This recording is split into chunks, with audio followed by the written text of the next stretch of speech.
Hello po mga kalinga. Panibagong reaction video na naman po ang inyong matutunghayan sa araw na to. At syempre, ang ating re-reactionan po mga kalingap ay walang iba kundi si Marian. Yes, syempre po, no? Ang isa sa ating nirefer, no? Isa sa mga na-scout natin si Marian at nirefer po natin kay Kalinga Prab.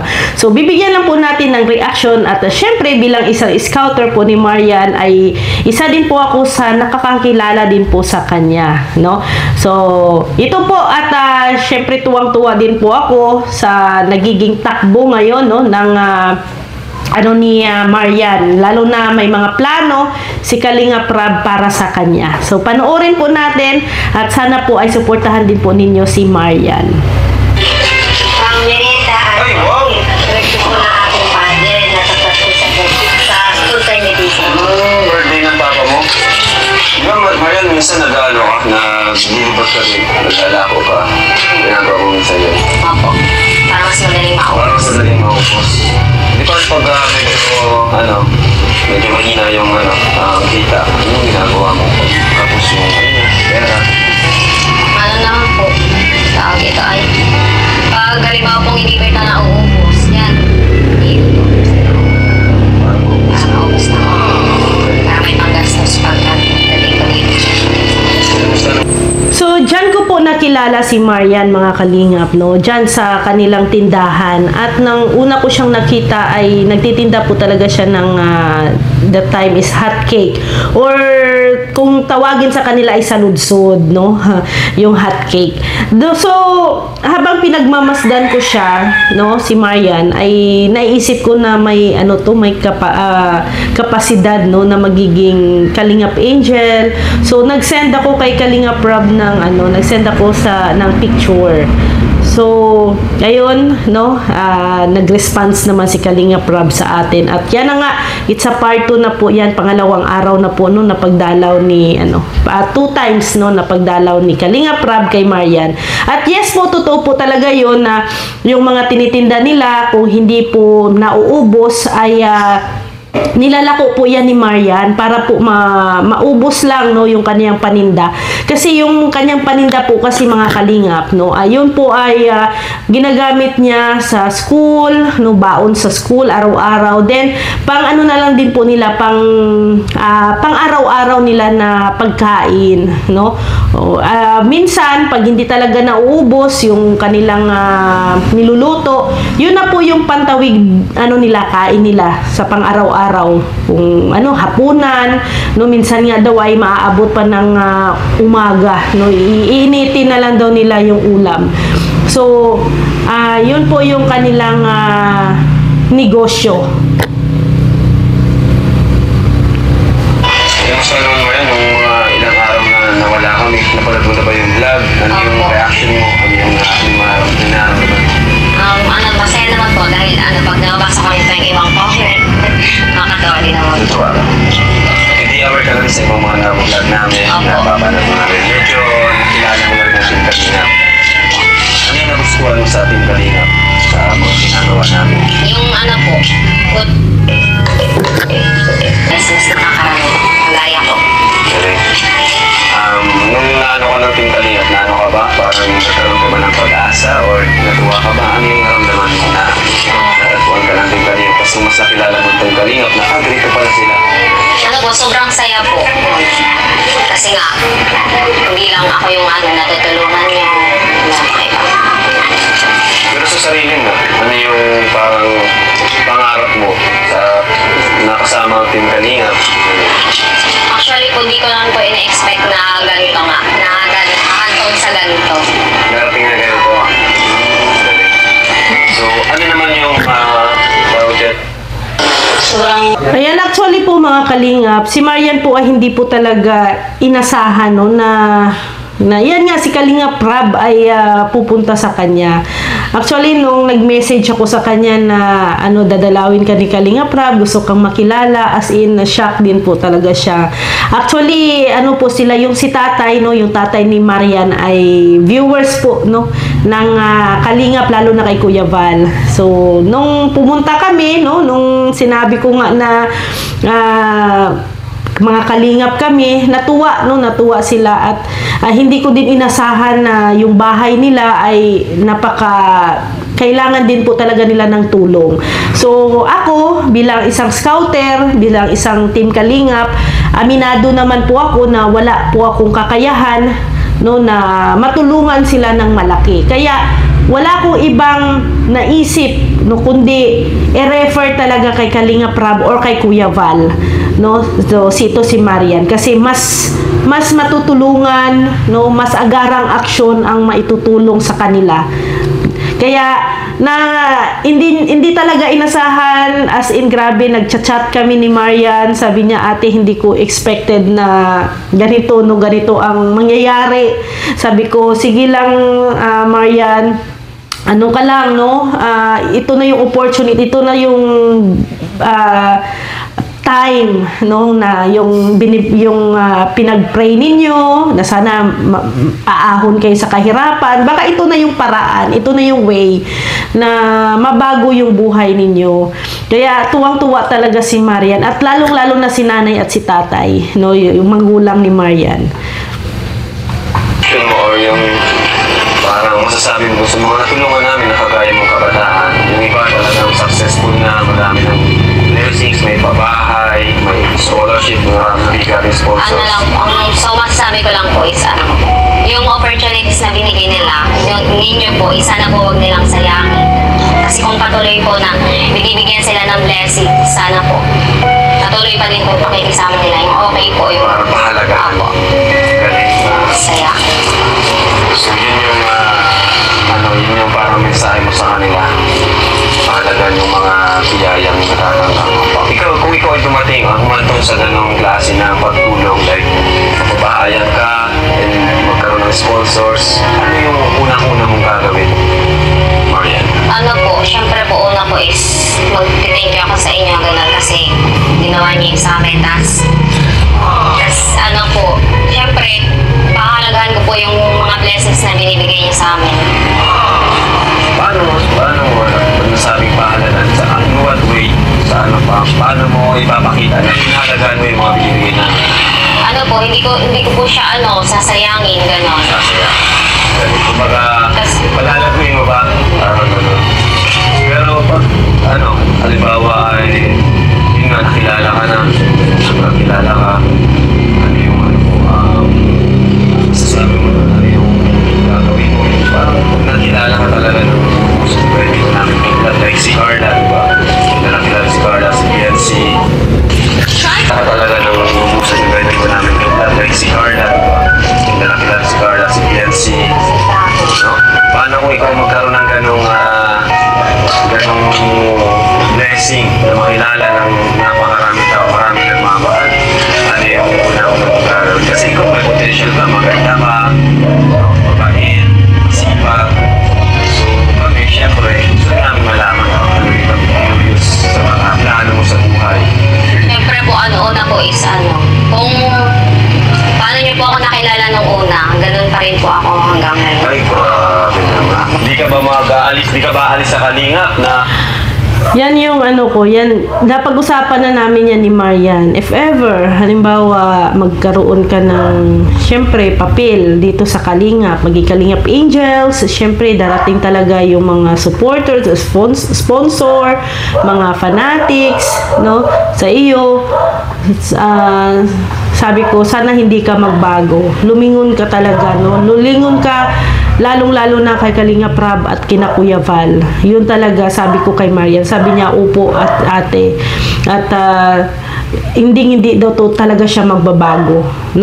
Kasi, actually, si Marian ay din po siya, viewers din po siya ng Kalingap.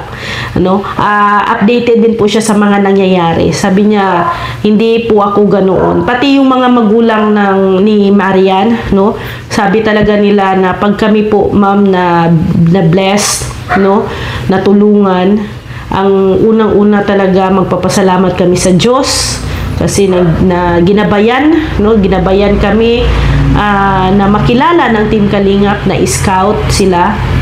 Pangalawa, si kay Kalingap Rab, kay Kuya Val, laking pasalamat talaga nila dahil nga mabago, no, yung buhay nila. Eh, sabi ko sa kanila, wag po talaga kayong wag lang po talaga kayong magbago. Lalo na syempre dito sa Kalingap, no, medyo patok ngayon yung mga wakwakan, ganun.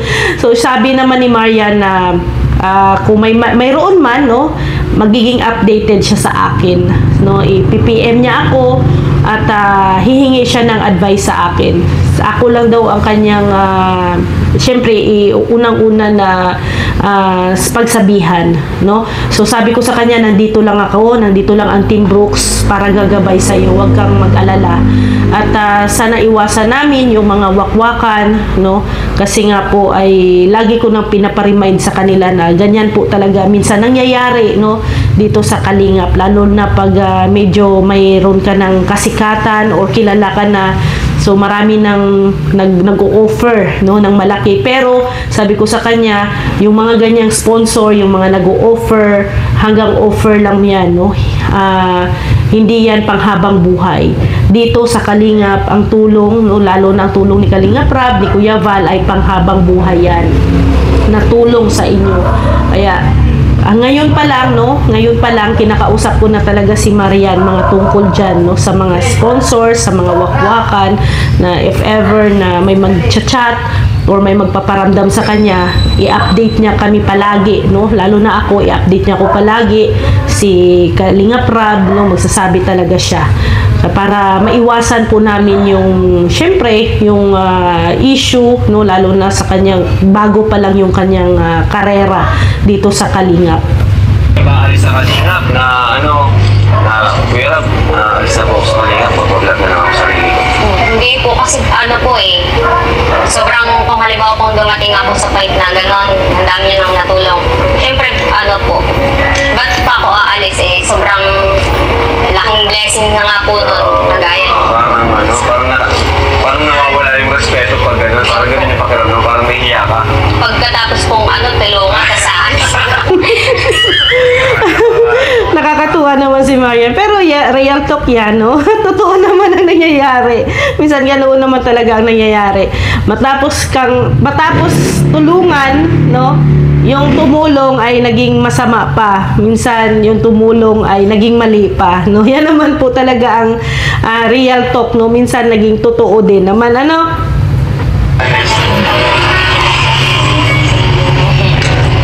Tatanong lang naman kami kasi syempre hindi na bago sa amin yung mga ganitong senaryo. Ano mo na rin yung mga ganitong issue na marami na kami natulungan na ayos siya. Pero wala namang problema kung talagang magpapaalam na maayos. Wala problema. Kung talagang may wala pong problema. Walang sulumaan ng loob. Kahit hindi na namin. Sa papalo yan, kung ano ang gusto niya. Pero sinasabi ko sa kanya, kung may yan swerte, talagaan mo. Actually, si mama po ni Marian, mga Kalingap, ay napaka-supportive. Lagi siyang gumagabay kay Marian, nag-a-advise, no? Kaya at saka ito si Marian naman ay nakikinig naman po sa magulang. Kaya ito yung kagandahan na pag once nga yung anak mo ay may respeto sa iyo, no? Sinusunod ka talaga. Pero subukan mo i-help din si Marian. Sa akin sarili naman, ako ba ay open na love din lang naman. Open ka naman sa ganung Okay naman po. Kagaya nung yung car, di ba? Kina Carla, papa good vibes, gano'n. Serye, open ka sa ganun. Bakit bakit open ka sa love team kung sakali man? Yun nga po. Ngayon, para mas makilala pa viewers. Tapos para po makatulong din sa inyo. Para po mas marami pang viewers yung mga Siyempre, din sa akin, pati na rin sa inyo kasi hindi mo natin pagkakaila na talagang sa love team, ang dami talagang natutulungan. Number 1 yung beneficiary, yung mga bida natin, si Nancy, si Carla. So yan na nga po mga Kalingap, no, narinig naman po ninyo yung sabi po ni Marian na okay, no, okay sa kanya kung magkakaroon siya ng love team. kung pwede siyang i-love team ni Kalinga Prab, okay naman po sa kanya. Actually, si Marian po ay ano na po, nasa wastong edad na siya, no? It's ano na si Marian nasa 22 years old. So, nasa ano na siya, hindi na siya minor. Kaya niya nang i-handle yung kanyang sarili. Mayroon na din siyang ano yung kanyang desisyon, no? So, nakakatuwa kasi yan po ang ano niya, no, ang nasabi niya kay Kalinga Prab. So, willing naman po siya. Yes, totoo naman po na kung hindi dahil sa love team ay hindi naman po talaga makilala ang isang beneficiary. Kaya ginagawa po ni Kalinga Prab talaga na magkaroon ng love team or serye para po mas makilala at mas matutulungan po ang beneficiary, lalo na sa pabahay.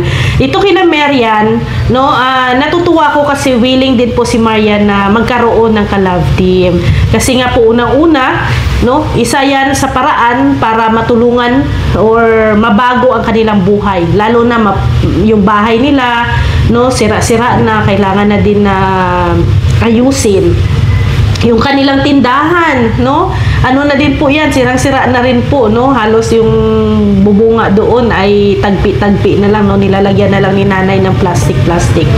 So, laking tulong sa kanila, no? Ito nga, no? Itong kay Marian na paano ngayon, no? Pag if ever na mapasok na po siya sa love team, ay tiyak na mabago talaga ang kanilang buhay. And hopefully, no, suportahan niyo po si Marian at sana po ay mabigyan siya ng ka-love team na babagay sa kanya at syempre mamahalin din siya. Ano? So, may mga pinagpipilian, no, at nagtatanong din si Kalinga Prab sa akin kung sino ang aking mga napupusuan na pwedeng itandem kay Marian. So, unang-una na doon yung Australiano, no? Hindi ko alam kung sino sa dalawa na kambal ang pwedeng ma-love team kay Marian. Nandoon din si Raz, no? Kaso lang, no, si Raz kasi ay syempre galing po siya, no, sa kay Dara. Medyo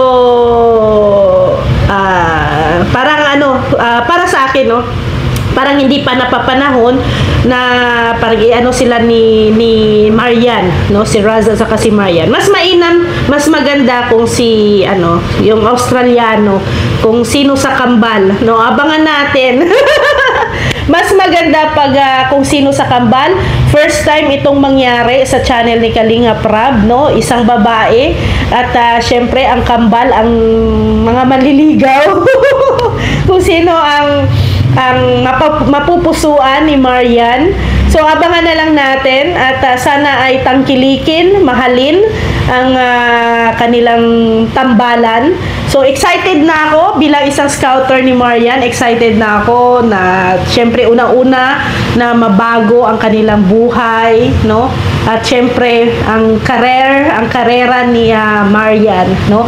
So, para kay Marian, go lang. Nandito lang ako, nandito lang ang Team Brooks, no? Kung gusto mo ng mga advice, no, mga kausap, no, nandito lang naman ako. Lagi naman tayong nagchat-chat. So, sa mga sa mga viewers, supporters, sana po mahalin po ninyo, tangkilikin po ninyo ang si Marian po, no. Igagaranti po namin sa inyo na ito si Marian ay napakabait, no, at syempre mas gagalingan pa ni Marian para lahat ay masaya. So, maraming salamat din po kay Kalinga Prab na pagtulong po kay Marian, and most especially po, thank you po kay Kuya Val Santos Matubang. Kung hindi dahil sa kanyang mga programa, walang mga ganito, no, na matutulungan. At syempre, please pakisuportahan din po ninyo ang Team Brooks. Syempre, ang ating team leader, si Kuya Brooks Vlog, kasama po si Kalingap Dan, ayan, si Red Noveno, Lorny TV, Rex Vlog, It's Lindel Vlogs, no? At syempre, si Miss Mary Vlogs. Maraming salamat. At maraming salamat din po kay Mac Gemini. Thank you. At maraming salamat po mga kalingap, and shout out po kay Lula Jenny, no, kay Tita G, ng Canada, shout out. Kay Ate Ethel Boniti, shout out din po sa inyong lahat. No? Maraming salamat po mga kalingap. And see you tomorrow. God bless everyone. Bye-bye po.